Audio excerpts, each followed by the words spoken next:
यहाँ बच्चों के साथ जो ताल्लुकात ख़राब हो गए, वो कह रहे थे कि तुम काम नहीं करते, क्योंकि मेरे घुटनों में दर्द हो गई थी, तो उम्र की भी ज़्यादा और नौकरी कुछ मिल रही है। उन्होंने कहा जी आप तो मैं हम ही कमाएं, हम ही खाएं खिलाएं आपको, तो फिर मुझे मजबूरन वहाँ से निकलना। आपको याद आती है उनकी? तलख यादें आती, प्यार मोहब्बत से नहीं आती, तलख याद आती।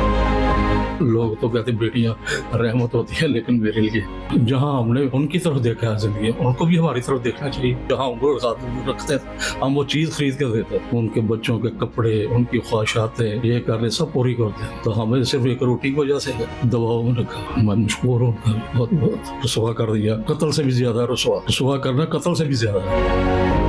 अस्सलाम वालेकुम। क्या नाम? वालेकुम अस्सलाम। शुक्र अल्लाह का। बेटा आप सुनाए कैसे हैं? मैं बिल्कुल ठीक है।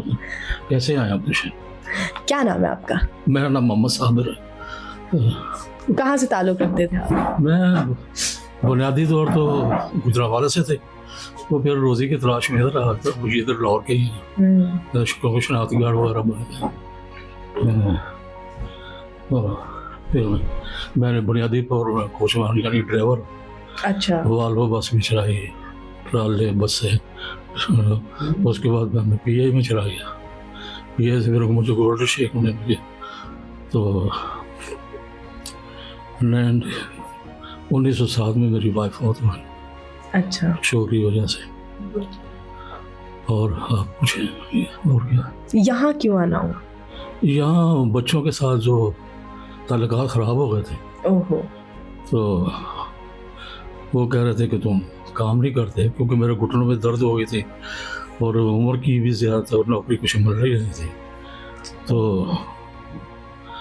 उन्होंने कहा जी आप तो मैं हम ही कमाएं, हम ही खाएं खिलाएं आपको, तो फिर मुझे मजबूरन वहाँ से निकलना, मजबूर होकर निकलना पड़ा। आते हैं बच्चे, मिस करते हैं? नहीं, मिस क्या करना है, बेटा कभी कभी आता है मिलने के लिए, कोई महीने डेढ़ महीने बाद आ जाता है। तो आपको याद आती है उनकी? बस तलख यादें आती, वैसे प्यार मोहब्बत से नहीं आती, तलख याद आती। अच्छा, तालीम भी उन्हें दिलवाई मैंने। अच्छा, छोटी को मास्टर कराया, बेटी भी है? बेटी छोटी, बड़ी को बीएड कराया। अच्छा, और ये और इसको बेटे को आई काम कराया। वो भी किसी फर्नाइश में फर्नचाइज में लगा हुआ है, कोई फैक्ट्री है उधर गच्चों मोती की, पता नहीं किधर, वो जीन की वो कपड़ा बनता है। अच्छा, वो कंप्यूटर पे काम कर रहा है। तो अभी मुझे फ़ोन आया था, वो मैं इतवार को आऊँगा, मैं कहा आ जाना बेटा, एक ही बेटा है मेरा। तो यहाँ पर मैं बच्ची, वो बड़ी बच्ची जो है वो, और कोई ऐसी बात नहीं थी, उससे आगे नहीं गई, सिर्फ ज़बान दराज़ी है। ओहो, ज़बान दराज़ी, पता नहीं क्या हुआ क्या नहीं हुआ, शायद मैं को लुकमा उन्हें ऐसा खिला बैठा हूँ। हालांकि मैंने उड़कर नहीं देखना, सिर्फ इन्हीं की तरफ देखा, इन्हीं पढ़ जाए लिख जाए। लोग तो कहते बेटियां रहमत होती है, लेकिन मेरे लिए रहमत। आपकी बेटियां भी? बेटियां ज़बान दराजी की वजह से। तो आखिर मैं एक बाप हूँ, घर का सरबराह, मैं अपना वो जोर जो मेरा घर पे कानून चलता है वो तो नहीं छोड़ सकता। अब यहाँ ये मैं आया था, तो ये बेचारे मैडम साहब ने तरस खाते हुए उन्होंने मुझे रख लिया, उनकी मेहरबानी है, ज़रा वाली। तो मैं मशहूर हूँ उनका भी बहुत बहुत। यहाँ पे आपके दिन कैसे गुजरे? बस यहाँ यारों दोस्तों में, यहाँ 6 कमरे में 6 लोग हैं, इधर से हंसी मजाक कर लेते हैं, इधर से लड़ झगड़ भी पड़ते हैं। बीमार होते हैं तो डॉक्टरों की टीम आती है यहाँ पे। अच्छा, वो दवाइयाँ वगैरह दे जाते हैं कुछ, तो बाकी खाना वगैरह मिलता है यहाँ पर। ये देख लें आपके सामने, ये तो हम तो चारपाई पर लेटने वाले, तो ये तो हमने कभी देखा ही नहीं था। जो यहाँ पर पंखे लगे हैं, ये एसी लगे हैं, शुक्र अल्लाह का। और अपना देखभाल करते हैं, हमारी जितनी भी उनकी बहुत कोशिश होती है देख करते हैं। ये लकवे की भी शहद को लगे थे, घुटनों के साथ लकवे के, तो वह भट्ट साहब ने इधर लगा के मैंने तुम इसको ज़रा सेक दो, तो उनकी भी बड़ी मेहरबानी, ख्याल रखते हैं। कमरे वालों का, हालांकि वो ओरिजिनल ड्रेसेस हैं। हाँ, बड़ी मेहरबानी है। आपने जिंदगी से क्या सीखा? मैं तो सब कुछ भूल गया, क्या सीख रहा था। बच्चों की वजह से सब कुछ ही, वो जो वो नदी नाले अच्छाई के, कामयाबी के, या वो सब भूल गया। वो कितनी कितनी छलांगे लगाई। वो थोड़ी बहुत ही मैं फौज में नौकरी की। अच्छा। हाँ, हमारी यूनिट गिलगित बल्तिस्तान में बैठी थी। ये पहाड़, जिंदगी पहाड़ नदी नाले अबोर करते हुए यहाँ पहुँचे। बच्चों को क्या पैगाम देंगे? आपको क्या लगता है कि आजकल बच्चों और माँ बाप में क्यों ताल्लुकात हैं, या क्या चीज़ दरार पैदा करी? ये मैं तो जहाँ समझ रहा था कि मैंने हवा में उड़ना सीख लिया। जो बच्चे हवा में सीख रहे हैं ना, वो सब हम सबको पीछे छोड़ रहे हैं। अच्छा। उनको पीछे नजर कुछ नहीं आ रहा।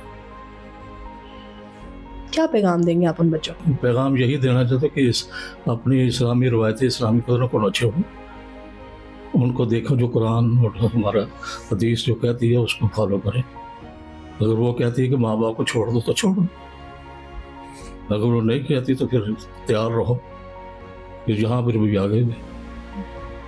भाई, माँ बाप की तो दुआएं चाहिए होती हैं। मैं दुआ तो करता हूँ, लेकिन रिजल्ट तो यही मिलेगा ना। अरे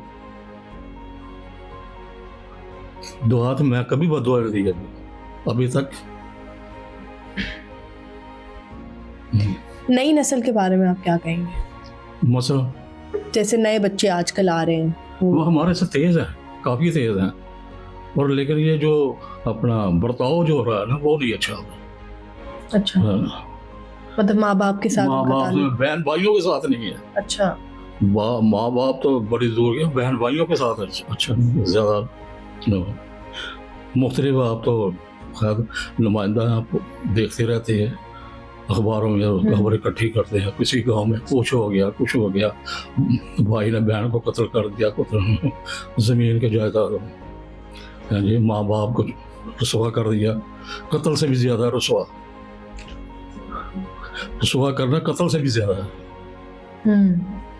आपको क्या लगता है इसकी क्या वजह है? वजह मुझे तो कुछ नजर नहीं आ रही। जहाँ हमने उनकी तरफ देखा है जिंदगी, उनको भी हमारी तरफ देखना चाहिए कि अब बूढ़े हो गए, जो हम बूढ़े होते जाएंगे हमारा खाना भी कम होता जाएगा, जो बूढ़े हो जाएंगे हमारा लिबास भी चेंज होता जाएगा, जरूरियात तब्दील हो जाएगी, जरूरत। तो वो भी ना तो हम तो ये देखो जहाँ उम्र रखते हम वो चीज़ खरीद कर देते थे, उनकी फीसें, उनके बच्चों के कपड़े, उनकी ख्वाहिशातें, ये करने सब पूरी करते हैं। तो हमें सिर्फ एक रोटी की वजह से है दबाव में रखा, एक कपड़े की वजह से। पहली रात आपकी यहाँ पे कैसी थी? क्या सोच रहे थे आप? बस घर की रसोइयाँ देख सोच रहा था, और क्या कि ये इन्होंने क्या किया और मैं क्यों मजबूर हो गया, क्योंकि इज्जत तो सबको बड़ा प्यारी होती है ना।